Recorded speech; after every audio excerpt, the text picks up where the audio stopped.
Sa likod ng mga pahimik kong okay lang, may kwento na kumakapit sa lalamunan. Hindi dahil wala akong gustong ikwento, kundi dahil baka gumuho ako sa isang tanong. May mga salitang parang bubog kapag binuo sa kalalong nanunood, kaya tinatago ko sa likod ng ngiti ang bahay na puno ng hindi nasabi. Kaya ligtas na sagot na lang, busy lang sila, maayos naman kami. Pinipiling putulin ang kwento bago umabot sa sugat na sariwa pa rin. Ligtas na sagot na lang, ganun talaga. Sanay na rin siguro, kahit sa loob ko bumabagsak ang mundo.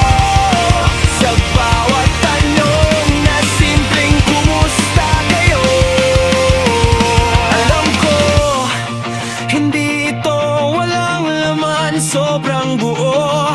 Sobra sa kulang, isang buong giyera sa pagkainan na hindi kasya sa maikling usapan. Mas madaling ikwento ang eskwela, ang pagod, kaysa ang katahimikan sa pagitan ng mga pinggan. Mas pipiliin ko pang ako na lang ang makaalam, kaysa makita sa mata nila kung gaano kagulo sa amin. Kaya ligtas na sagot na lang, okay na kami.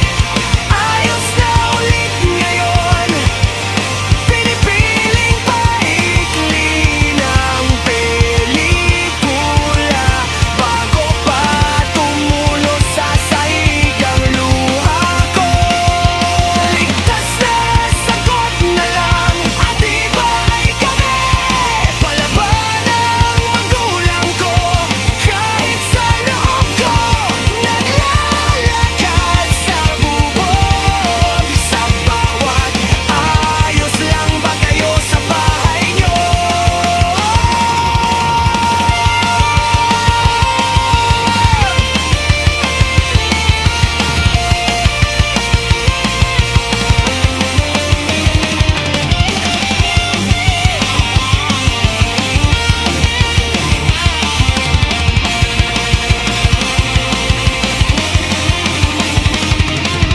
Sana isang araw kaya ko nang sabihin, hindi para